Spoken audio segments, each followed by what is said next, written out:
Eu queria começar chamando a atenção que de fato é muito importante que a gente leve a sério o entendimento da Escritura, pelo menos por 3 razões.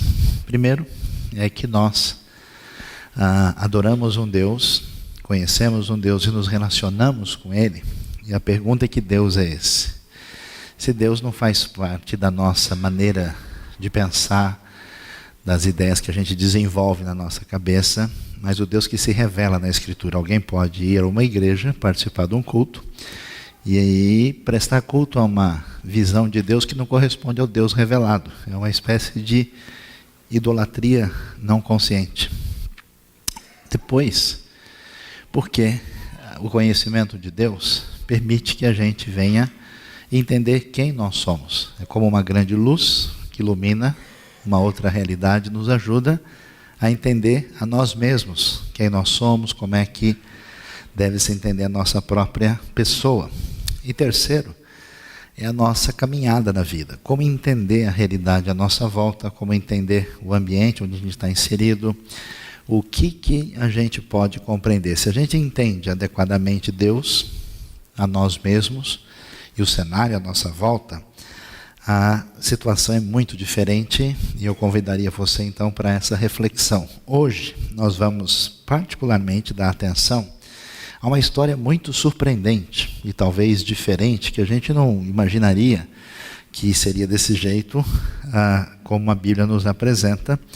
A história que aparece em 1º livro dos Reis, no capítulo 18, e começa a nos dizer o seguinte, desde o versículo 16, a história de Elias. Então Obadias dirigiu-se a Acabe, passou-lhe a informação, e Acabe foi ao encontro de Elias. Quando viu Elias, disse-lhe: é você mesmo, perturbador de Israel? Não tenho perturbado Israel, Elias respondeu, mas você, a família do seu pai, tem. Vocês abandonaram os mandamentos do Senhor e seguiram os Baalins. Agora convoque todo o povo de Israel para encontrar-se comigo no Monte Carmelo, e trago os 450 profetas de Baal, esse quase todo mundo conhece, e mais 400 profetas de Azerá, que comem à mesa de Jezabel. Pouca gente se lembra desses outros 400. Acabe convocou então todo Israel e reuniu os profetas no Monte Carmelo. Elias dirigiu-se ao povo e disse: até quando vocês vão oscilar para um lado e para o outro? Se o Senhor é Deus, sigam-no, mas se Baal é Deus, sigam-no. O povo, porém, nada respondeu. Disse então Elias: eu sou o único que restou dos profetas do Senhor, mas Baal tem 450 profetas. Tragam 2 novilhos, escolham eles um, cortem-no em pedaços e o ponham sobre a lenha, mas não acenda o fogo. Eu prepararei o outro novilho, colocarei sobre a lenha e também não acenderei fogo nela. Então vocês invocarão o nome do seu Deus e invocarei o nome do Senhor. O Deus que responder por meio do fogo, esse é Deus. Então todo o povo disse: o que você disse é bom. Elias disse aos profetas de Baal: escolham dos novilhos e preparem-no primeiro, visto que vocês são tantos. Clamem pelo nome do seu Deus, mas não acendam o fogo. Então pegaram o novilho que lhes foi dado e o prepararam, e chamaram e clamaram pelo nome de Baal desde a manhã até meio-dia. Ó Baal, responde-nos. Gritava e dançava em volta do altar que haviam feito, mas não houve nenhuma resposta. Ninguém respondeu. Ao meio-dia, Elias começou a zombar deles. Grite mais alto, dizia. Já que ele é um Deus, quem sabe está meditando, ou ocupado, ou viajando. Talvez esteja dormindo e precise ser despertado. Então passaram a gritar ainda mais alto e ferir-se com espadas e lanças, de acordo com o costume deles, até sangrarem. Passou o meio-dia e eles continuaram profetizando em transe até a hora do sacrifício da tarde, mas não houve resposta alguma, ninguém respondeu, ninguém deu atenção.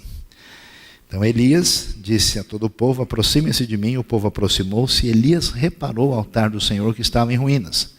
Depois apanhou 12 pedras, uma para cada tribo dos descendentes de Jacó, a quem a palavra do Senhor tinha sido dirigida, dizendo-lhe: seu nome será Israel.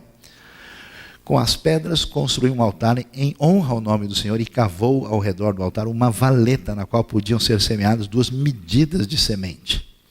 Depois arrumou a lenha, cortou o novilho em pedaços, pôs sobre a lenha, então lhes disse: encham de água 4 jarras grandes e derramem sobre o holocausto e sobre a lenha. Façam-no novamente. E disse: eles fizeram de novo. façam-no pela terceira vez, ordenou, e eles fizeram pela terceira vez. A água escorria do altar, chegando a encher a valeta. À hora do sacrifício, o profeta Elias colocou-se à frente do altar e orou: ó Senhor, Deus de Abraão, de Isaque e de Israel, que hoje fique conhecido que tu és Deus em Israel, que eu sou teu servo, que fiz todas essas coisas por ordem tua.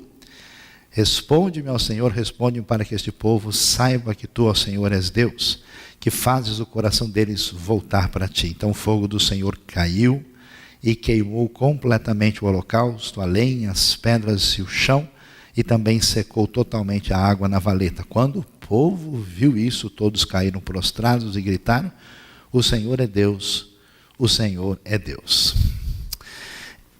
Hoje nós vamos ver como é que Deus vai atuar na história de um homem, que talvez se ele chegasse aqui na IBNU, ninguém iria convidá-lo para tomar um cafezinho. Dificilmente a gente iria permitir que ele viesse fazer parte da nossa classe aqui para integrar, porque muito estranho esse homem, esse Elias, um sujeito diferente, que se vestia da maneira menos recomendável possível, uma pessoa esquisita, diferente. E como é que Deus vai atuar na vida desse homem num dos momentos mais complicados da história bíblica? E o que a gente vai ver? Quem está nesse cenário deve entender que não fazia tanto tempo assim, nós vamos encontrar o reino de Israel unido numa época feliz, com bastante tranquilidade, prosperidade e bem-estar, e Deus fazendo uma aliança com Davi, que atinge todo o povo, de que esse reino ia ser abençoado por Deus de uma maneira permanente. Não demorou muito tempo, depois da morte de Salomão, 80 anos antes desse momento, esse reino quebra, se divide, diminui consideravelmente, entra numa relação de ruptura, o norte com o sul, e a coisa vai indo de mal a pior, até o ponto que nessa época o rei Acabe se torna rei em Israel. Ele é filho de um rei muito importante chamado Onri, que foi um rei que teve uma época de muita prosperidade e muito poder, a tal ponto de ser reconhecido externamente no exterior. Um dos poucos reis de Israel citados fora da Bíblia e fora de Israel é o pai de Acabe. E esse momento, Acabe se casa com uma princesa estrangeira, rainha dos Sidônios, chamada Jezabel, cujo anel com o nome foi descoberto em 1964 pela arqueologia e está em exposição no Museu de Arqueologia de Israel. E é interessante que nesse momento de decadência terrível, o cenário se torna muito complicado e esse texto começa a nos ensinar algumas coisas e até nos surpreender. A primeira coisa que ele nos ensina, é a coisa que muita gente talvez tenha na sua cabeça, né?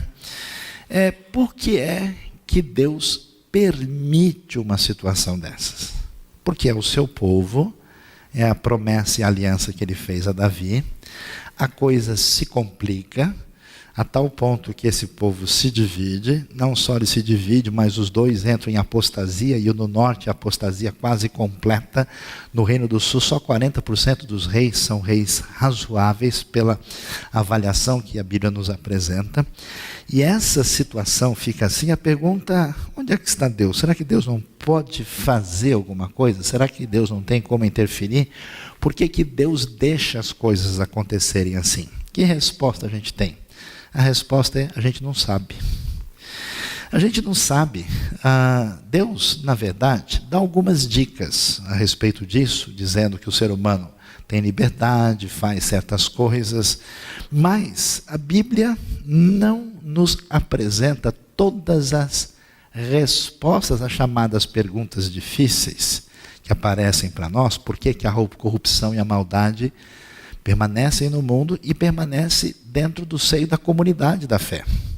E é interessante que a Bíblia às vezes não se preocupa em dar essa resposta. Até porque, apesar das respostas bíblicas não serem completas, nenhum outro sistema de pensamento tem qualquer resposta para uma dessas questões difíceis. Apesar de não dar uma resposta que venha satisfazer todos os elementos da nossa mente, a Bíblia nos dá um fio de caminhada de como lidar com essa situação. Por isso que ela é tão importante. E, pelo menos, ela nos dá um senso de realidade importante. Ela vai mostrar até que ponto a decadência, a corrupção, a maldade se manifestam no mundo e dentro do contexto da própria comunidade da fé. Isso é bom porque existem alguns crentes amados do Senhor, gente maravilhosa, que por alguma razão que ninguém descobriu até hoje, que justificam a sua vida, que não é uma vida em sintonia com os ensinos de Jesus, absolutamente frustrados com a história do cristianismo, com a história das comunidades da fé, com as igrejas. A impressão que o pessoal passa é que eles nunca leram nada da Escritura, porque o que existe é gente ruim do povo de Deus, só aprontando o que não deve. E diante dessa circunstância, a gente vai entendendo que como é que a gente deve lidar com essa situação quando isso se torna uma realidade. E um problema desse momento, que nos leva à segunda questão em vista aqui, é que quando a sociedade, ou até o povo de Deus, entra nessa qualificação, assim, de isonomia da perversidade dentro da realidade à nossa vista, isso tem um poder tão forte de levar todo mundo que a pergunta é: como é que a gente deve reagir? A gente sabe que a gente toma decisões por causa de algumas ideias, a gente sabe que a gente toma decisão em função de gostos pessoais, mas no fundo, a maior parte das pessoas funciona como um satélite em relação às convenções da sociedade. Então, hoje em dia, tem muitas coisas que se tornaram normais no nosso mundo, que são parâmetros até mesmo em certas comunidades de fé, e que não fazem parte das referências que Deus nos deu. Mas as pessoas se acostumam de tal maneira que eles caminham dessa forma e parece que está tudo bem.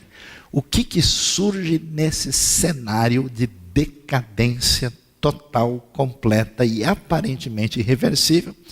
Deus vai agir nessa situação. E o que Deus faz? Bom, Deus poderia chamar um grande exército, um grupo de mulheres de oração consagradas ao Senhor, ou diáconos e ministros do Senhor dedicados à batalha espiritual. Pessoas do Senhor, o exército de Deus marchando vai. Deus não faz nada disso. Deus pega um indivíduo só, o mais esquisito possível. Seleciona esse sujeito, que é até interessante, se a gente olha um pouquinho antes, a gente vai ver que a referência a ele, que aparece no capítulo 17, não diz muita coisa. Ora, Elias de Tisbé em Gileade disse a Acabe. Todo profeta, toda pessoa importante tem que ter pedigree, tem que ter documento que se apresente. Você vai ver, por exemplo, até o Jonas, que é um profeta assim da segunda divisão, né? Deixa eu beber um copo d'água aqui. Pessoal, o Jonas da Bíblia, não é troco do domingo passado, entendam bem, né?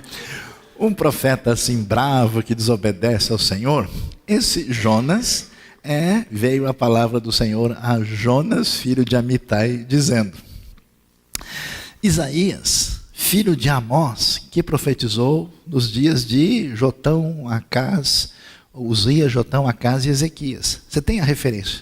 Do Elias você não tem. Ninguém sabe de onde vem. Tem até uns malucos, se você pesquisar coisa que você não deve pesquisar na internet, tem malucos dizendo que Elias veio de disco voador, que na verdade ele é Enoque que voltou. Tem a galera assim do mal, que só pensa aquilo que nem convém mencionar entre os santos. Elias não aparece desse jeito, é um sujeito que surge, e surge de uma maneira impressionante. Por que impressionante? Porque este homem, quando todo mundo está convencido de que o caminho é se submeter ao rei, ele que rei que nada.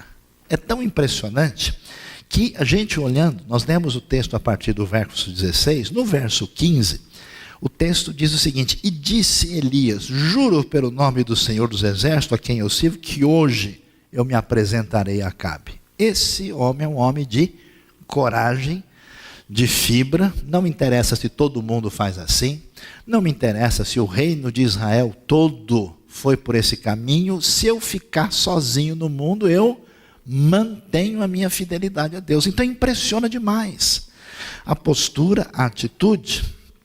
E as pessoas que fizeram diferença na história foram as pessoas que ousaram não ser igual a todo mundo. Diferente dessa atitude que muita gente tem hoje, até você vai na fila do metrô, assim, tem um guichê, e no guichê tem 5 pessoas, tem outro que tem 200, as pessoas param automaticamente atrás das 200. Né?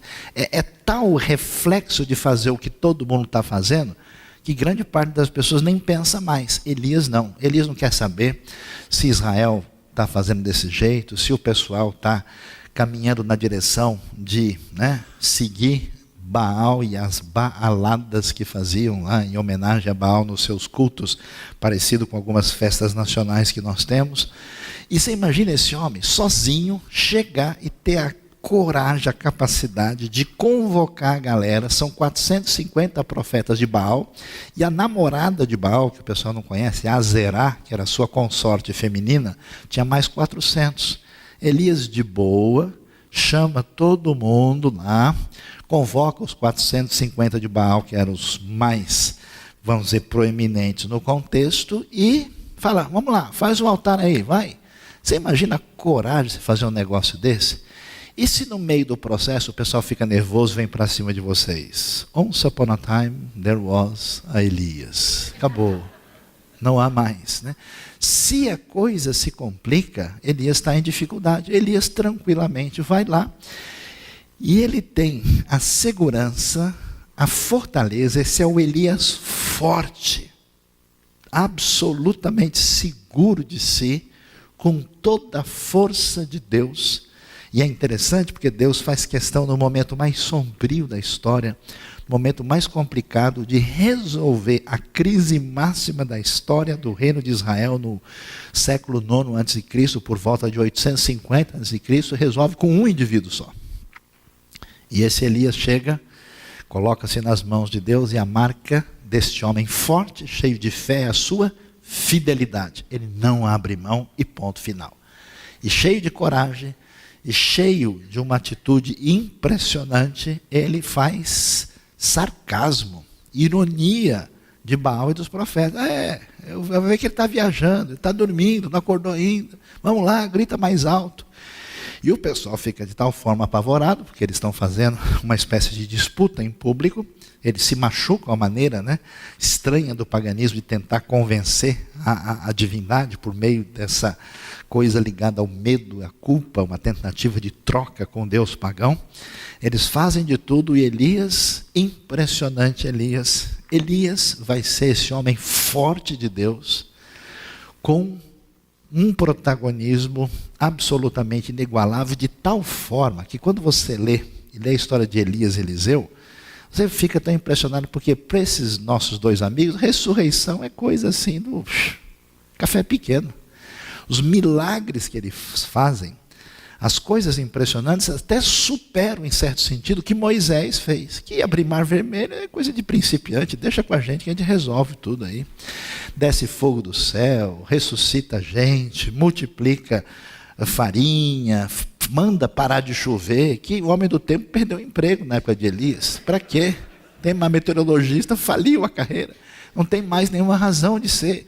Elias manda, fala, para de chover, é impressionante. Esse homem de Deus, usado poderosamente, marcado pela sua fortaleza e sua fidelidade, que é o que deve chamar a nossa atenção nessa noite. Como é que eu me posicionaria quando todas as coisas vão contra a minha postura de fé? Porque hoje, sendo bem sincero, de certa forma, ser evangélico, ser crente, ser batista, não sei mais o que, virou um negócio assim até tão popular, que às vezes até serve para a pessoa achar bonito, ou uma espécie de qualidade diferenciada. Eu sou evangélico, eu sou vencedor. Mas quando a nossa relação com Deus implica em perseguição implacável, implica em prejuízo, implica em perder todas as nossas relações próximas, como é que a gente se posiciona diante disso? Elias, ele tem as suas condições normais, psicológicas, físicas, de todos os tipos, e como é que isso atinge Elias nessa situação única de manter a fidelidade no ponto máximo de apostasia da história do Israel do Antigo Testamento. A gente vai ver que esse Elias fiel é o Elias feliz. Feliz porque ele é vencedor. Impressionante, fogo desce do céu. Milagre extraordinário. Acho que o Elias até afastou um pouco, vai que pega um pouco em mim, né? Essa vitória incrível, e o texto bíblico faz questão, né, para essas pessoas que sempre tentam recriar o texto a partir de uma visão naturalista, de mostrar que a coisa é no detalhe. Não, ó, faz um buraco fundo e enche de água, põe mais um pouco, molha tudo. E o texto faz questão de dizer que algo absolutamente incrível e extraordinário acontece por essa intervenção divina. E o povo, né, o povo que conhece o Senhor, mas nunca se decide direito, nessa hora o Senhor é Deus, está todo mundo ali. Elias sai vencedor. Qual é o caminho desse grande protagonista da fé? A gente vai descobrir e a gente vai se surpreender. Porque quando a gente continua lendo o texto, e, como a gente tem dito, né, se eu fosse você, eu lia a Bíblia todo dia, isso faz um bem impressionante, né? Faz muito bem para a sua vida. Versículo 1 do capítulo 19 diz o seguinte: ora, Acabe contou a Jezabel tudo o que Elias tinha feito e como havia matado todos aqueles profetas à espada. Por isso Jezabel mandou um mensageiro a Elias para dizer-lhe que os deuses me castiguem com todo rigor, se amanhã, nesta hora, eu não fizer com a sua vida o que você fez com a deles. Elias teve medo e fugiu para salvar a vida. Em Berseba de Judá, ele deixou seu servo, entrou no deserto, caminhando um dia, chegou a um pé de giesta, sentou-se debaixo dele e orou, pedindo a morte. Já tive o bastante, Senhor. Tire a minha vida. Não sou melhor do que os meus antepassados. Depois se deitou debaixo da árvore e dormiu. De repente, um anjo tocou nele e disse: levante-se e coma. Elias olhou ao redor e ali junto à sua cabeça havia um pão assado sobre brasas quentes e um jarro de água. Ele comeu, bebeu e deitou-se de novo. O anjo do Senhor voltou, tocou nele e disse: levante-se e coma, pois a sua viagem será muito longa. Então ele se levantou, comeu e bebeu, fortalecido com aquela comida, viajou 40 dias e 40 noites, até chegar a Horebe, o monte de Deus. Ali entrou numa caverna e passou a noite. O que chama atenção na palavra de Deus, nos escritos bíblicos, que diferentemente do que muitas vezes a gente vê em diversos escritos religiosos, inclusive e evangélicos, a Bíblia tem um senso de realismo incrível, impressionante. Ela vai mostrar que esse Elias, o grande profeta de Deus, forte, feliz pela vitória, vencedor, capaz de fazer as coisas mais inimagináveis, chegou no ponto máximo do seu estresse pessoal. É impressionante que esse homem que chegou e se apresentou diante de Acabe, nem teve medo do exército, da guarda, do palácio, de qualquer coisa.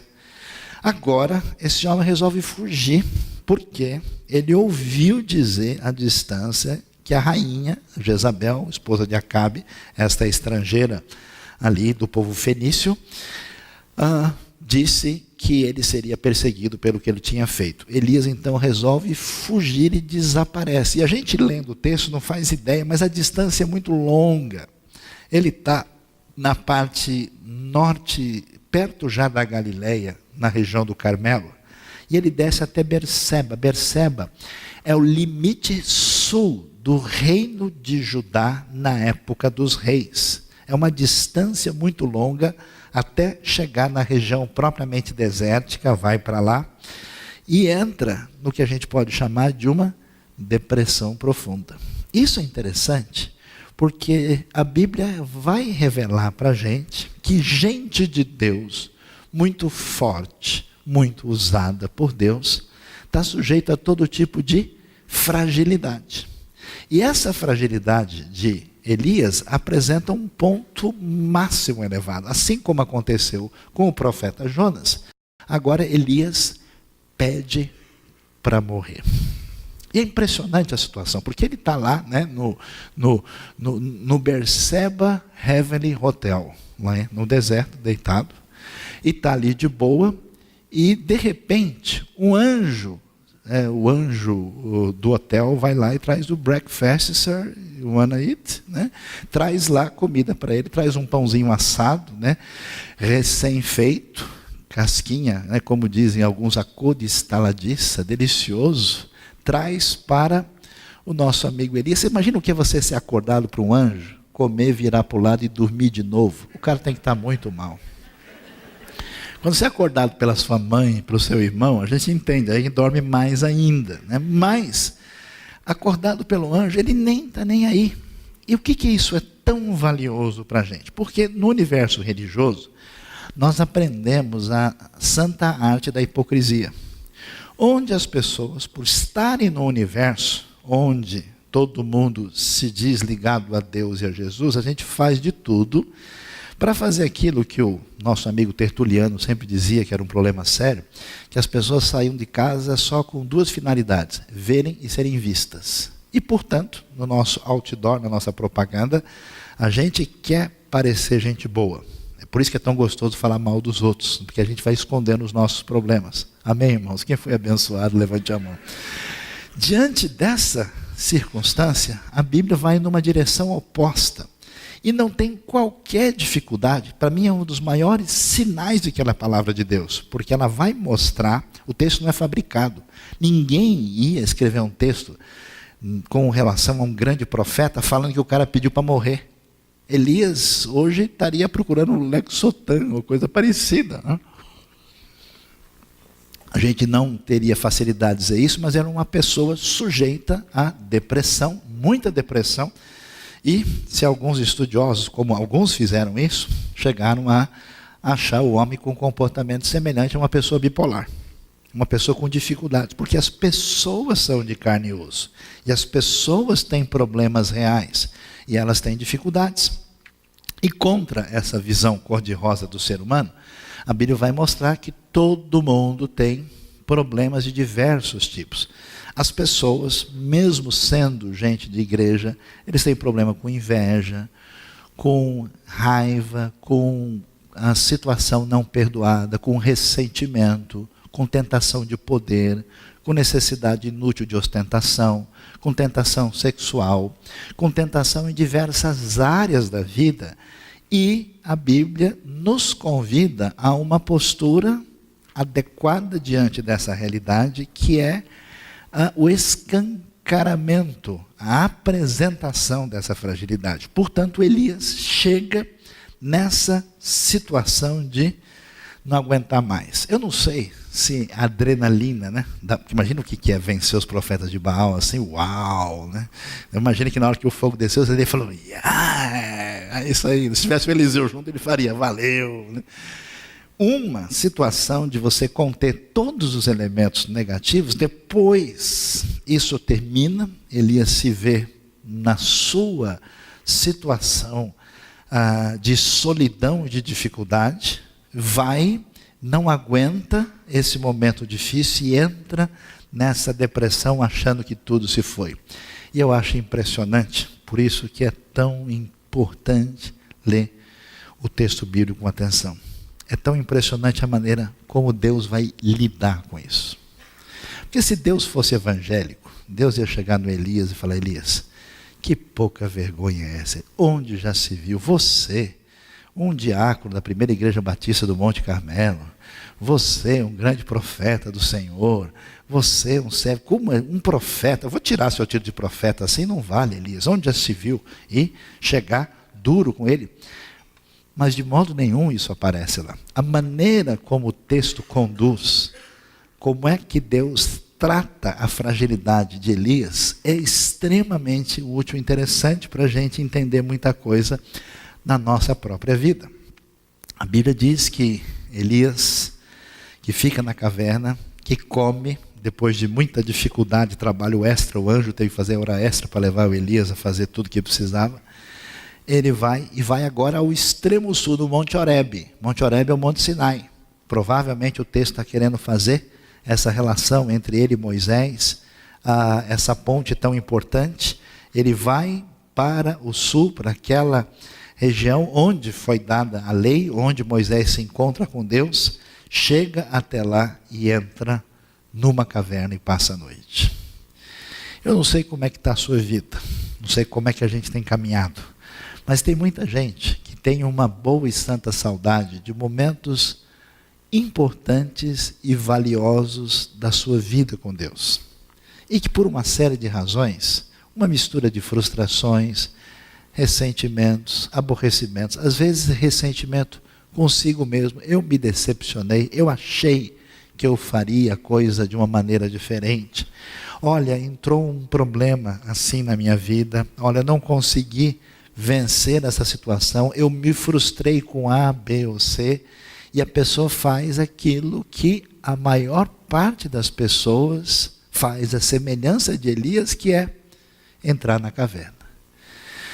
Eu não sei, pode ser a caverna do medo, caverna do ressentimento, a caverna do falta de perdão, do aborrecimento, do fundo da sua alma, aquilo que tirou a disposição, aquele elemento tão gostoso que já reinou na sua vida, no seu coração, na sua maneira de servir a Deus. Elias entra lá e ele está irreconhecível em relação ao Elias que nós vimos no capítulo anterior. E o que Deus faz?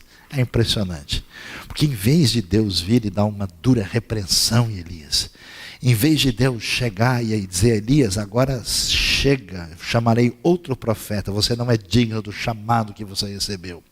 Em vez de Deus fazer picadinho do Elias, já que você está no Monte Sinai, né, a gente vai partir o monte de novo aqui, vamos fazer manifestação do poder de Deus, você vai ver como é que você faz uma coisa. Que vergonha, você enfrentou 450 profetas, agora fugiu de Jezabel, você não é homem não, Elias, que história é essa? Deus não faz isso. Por isso que você tem que entender que Deus gosta de você. Deus anda atrás de você. Deus quer abençoar a vida das pessoas frágeis, que tem momentos de fortaleza. Tem gente que diz assim, pastor, eu não sei nem como é que eu fiz aquilo naquele dia. Eu não entendo, mas realmente foi Deus que me usou, porque eu não tinha condição de fazer. Depois, você acorda de um jeito que você fala, puxa, será? Não sei nem se eu sou cristão, não sei nem se eu sou humano. Como é que eu posso lutar com as contradições que tantas vezes atingem a minha vida e o meu coração? Deus vai tirar a bola sem fazer falta. Deus chega de boa para o Elias. É bonito demais o texto, né? E é legal porque a palavra do Senhor veio a ele e Deus pergunta, o que você está fazendo aqui, Elias? Olha a sutileza, né? Olha o lado gentleman do Senhor, de chegar de boa. Elias, o que você está fazendo aqui? Como? Elias, você é por aqui? Tudo bem? O que você está fazendo aqui? Olha que coincidência, a gente se encontrar nesse lugar, no monte do Senhor. Aí Elias vai fazer uma coisa que poucos religiosos fazem, que é chutar o pau da barraca. Ou melhor, da tenda, porque na Bíblia não tem barraca, só tem tenda, né? Então ele chuta o pau da tenda, derruba os cabelos junto e abre o coração e começa a dizer, Deus, eu não aguento mais. Quer saber a verdade? Na igreja é um bando de hipócrita, o pessoal não vale nada, porque o pessoal é assim, acabou, ninguém quer saber de nada, só eu sou, né, o grande servo do Senhor. Ele diz, Senhor, eu tenho sido muito zeloso pelo Senhor, o Deus dos exércitos. Os israelitas rejeitaram a tua aliança. O texto faz questão de dizer, né, em vez de usar a palavra Jacó, usa Israel. E chama Israel duas vezes, que ele fez questão exatamente para fazer esse contraponto que Israel nesse momento é apóstata. Os israelitas rejeitaram, quebraram os altares, mataram os profetas da espada, eu sou o único que sobrou e agora também estão procurando matar-me, como quem diz, o senhor não está vendo não? O senhor ainda tem coragem de me perguntar o que está acontecendo, o que eu estou fazendo aqui? O senhor não vê que acabou tudo? Não sobrou nada, só tem eu. E se o senhor perder o grande profeta do Senhor, o maravilhoso servo de Deus, o que vai sobrar? Às vezes eu encontro muita gente que sente assim, só a minha igreja é uma igreja fiel ao Senhor. É porque nós estamos seguindo a palavra e a doutrina, porque nós nos dedicamos à oração, porque nós fazemos missões, é porque eu sou uma pessoa maravilhosa. e perde a perspectiva. E é interessante que Deus não só permite, como reage de boa com essa atitude de franqueza. É tão interessante isso. Você abre os Salmos, se você ler com atenção, você vai ver como o salmista abre e rasga o verbo no seu coração sincero para com Deus. Às vezes incomoda você estar reunido com um bando de crente religioso assim, e o pessoal começa a falar, só tem palavra cor-de-rosa, só tem floreio bonitinho, só tem coisa não, porque nós estamos sempre orando ao Senhor, estamos muito dedicados. Elias, o homem que desce fogo do céu, está abrindo o verbo do seu coração, da sua situação de dificuldade diante do cenário da vida, do Deus que ele conhece e do sofrimento que ele tem internamente. Deus reage tranquilamente. E é interessante que Deus não responde. É como a criança mal criada. Porque esse meu pai não me deu doce de leite. Então, só resta pegar ela no colo, dar um abraço e um beijo. Não tem como explicar. Não, veja, o doce de leite, que é composto, portanto, de tantas vitaminas e tal, não funciona assim. Deus não responde dessa maneira. E o Senhor lhe disse, saia e fique no monte, na presença do Senhor, pois o Senhor vai passar. Do que é que a gente precisa na vida? Qual é a nossa necessidade real? É do toque da presença de Deus na nossa vida.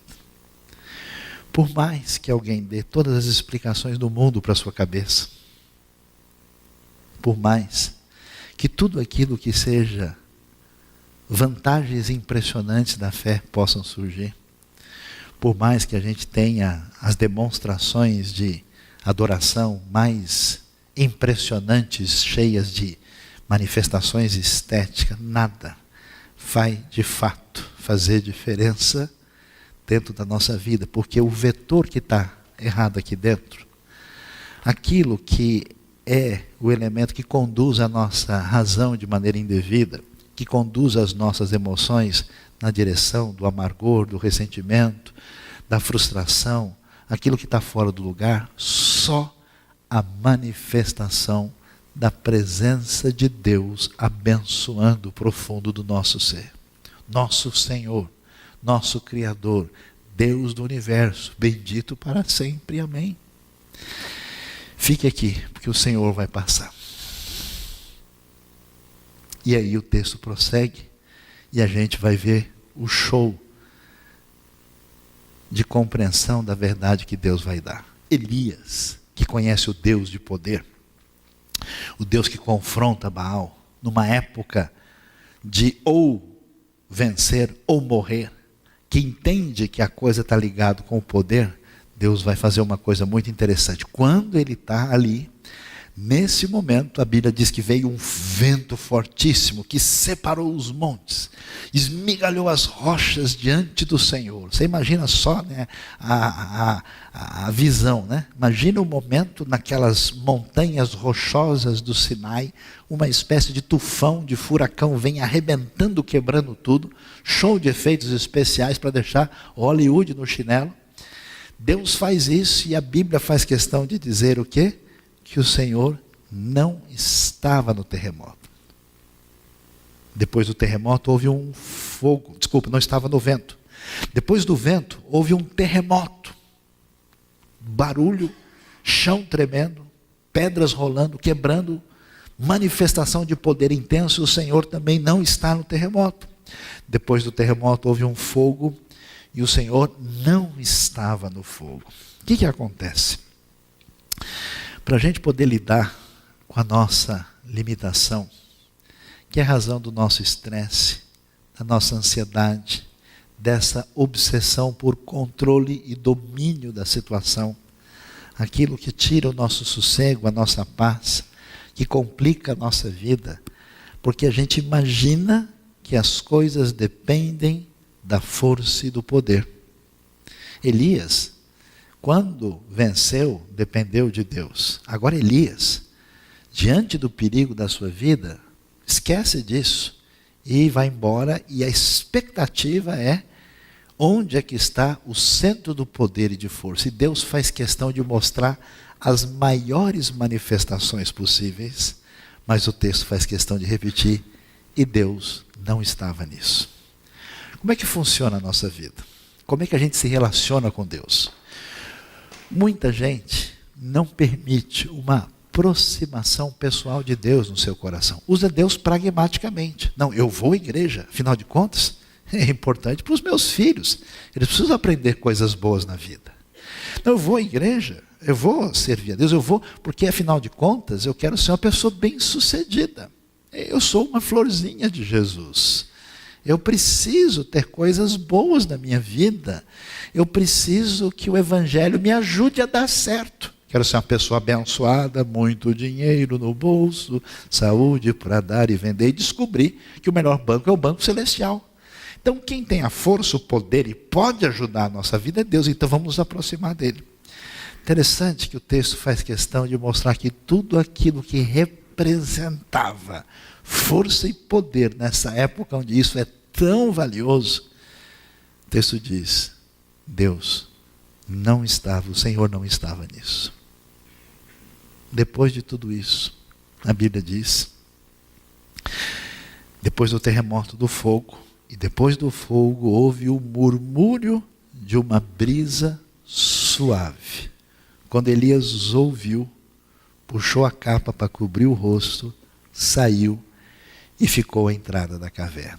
É tão interessante. Nada tira você da caverna, a não ser a suave presença de Deus. Pare de lutar. Desista do seu estresse. Deixe a sua ansiedade. Sossegue. Fique tranquilo. Deus está atrás de você. Deus está chamando. Você acha que eu abençoei a sua vida uma vez e não posso fazê-lo de novo? Você acha que a graça que atingiu o seu coração acabou diante do Senhor, que é o Senhor de todo o universo? Suavemente, Elias só vai ser tirado por essa aproximação indelével do próprio Deus. E o Senhor chega, tira o Elias da caverna, e o texto é bonito demais, porque ele cobre o rosto, né? O que é aproximar-se do Deus Todo-Poderoso? Ele vai com respeito máximo. E ficou à entrada da caverna. E o texto é impressionante, porque ele deixa de citar o Senhor. Ele deixa isso na penumbra. Ele deixa isso de uma maneira poeticamente, para dar mais efeito, sem precisar mencionar diretamente. Diz que uma voz lhe perguntou, em vez de dizer a voz do Senhor, o que você está fazendo aqui, Elias? E Elias, ainda com o coração machucado, ainda precisando de cura, se sentindo frágil, se sentindo incapaz, se sentindo numa condição tão complicada, ele responde e põe para fora de novo toda a sua dor. Deus, tenho sido muito zeloso pelo Senhor, o Deus dos exércitos.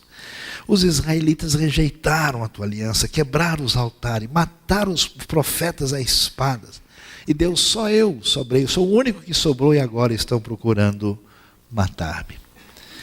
Deus então agora vai falar e vai responder, Elias, pronto, é o suficiente. Você já teve toda a oportunidade de passar pelo seu momento divino, seu momento difícil. Agora, o momento em que a ação divina quer tirar você da caverna, e aí Deus vai dizer para ele, o Senhor lhe disse, volte pelo caminho de onde veio. Elias perdeu bastante peso na viagem, porque imagina só o que andar 200 até Bersebe, mais um tanto, mais ou menos, talvez mais do que isso, para depois voltar tudo. Ida e volta deu quase 1000 quilômetros. Vá para o deserto de Damasco, chegando lá, unja Azael como rei da Síria, unja Jeú, filho de Ninzi, como rei de Israel, e Eliseu, filho de Safate, de Abel-Meolá, para suceder a você como profeta. Jeú vai matar a espada todo aquele que escapou da espada de Azael, e Eliseu matará aquele que escapar da espada de Jeú. No entanto, fiz sobrar 7.000, fiz sobrar 7.000 em Israel, aqueles cujos joelhos não se inclinaram diante de Baal, e todas as bocas que não o beijaram. Deus vai dizer, Elias, você acha mesmo que eu perdi o controle? Você acha que a confusão do mundo, a complicação do povo de Deus, de fato vai ameaçar a minha condição de Senhor do universo, da história? Fique tranquilo, Elias. Fique sabendo que eu sou o Senhor. E, aliás, você acha que você está sozinho? Como muita gente às vezes acha, né, que não tem ninguém mais fiel nos dias de hoje. Tem 7.000, e talvez 7.000 seja um número que represente a ideia de algo total, como 7 significa uma plenitude, um número completo. Pode ser que esse número fosse até maior. É uma maneira de dizer, eu tenho aqueles que não entraram nesse esquema e que mantêm-se fiéis a mim. Eu sou o Senhor. Eu tenho o domínio completo da situação. E sabe, Elias, você tem muito o que fazer. Você está saindo da caverna? Pois é, você vai ungir o novo rei de Israel. Sua responsabilidade está esperando. Elias, a sua tarefa tem implicações internacionais. Você vai ungir o rei da Síria. E Elias, a minha obra permanece. Às vezes a gente fica tão estressado como se as coisas de Deus dependessem da nossa mão, sendo que Ele vem atuando na história com bastante eficiência. E é tão impressionante. A pergunta é se a gente quer fazer parte desse processo e permitir que Deus nos cure, nos tirando das nossas cavernas de recolhimento indevidas. E Deus diz para Elias, olha, você vai ungir aquele que será o teu sucessor, porque a obra do Espírito continua depois de você. Eliseu vai prosseguir. Aliás, Eliseu vai fazer o dobro de Elias, conforme a Bíblia vai dizer. Portanto, meus queridos, a pergunta que fica para a gente é, como é que está a nossa vida? Como é que está o nosso coração? Será que você entrou numa caverna? Será que você escapou de Deus, fugiu? Será que você, nos momentos mais difíceis da vida, por crises pessoais, familiares, financeiras, imprevistas, até já teve vontade de nem permanecer vivo? E quem que vai falar um negócio desse no meio de pessoas da igreja? Isso é um absurdo. Será que você já até jogou a toalha? Deus chama você com a sua voz suave, dizendo, eu sou o Deus do Elias. Eu faço parar de chover. Eu chamo a chuva de novo.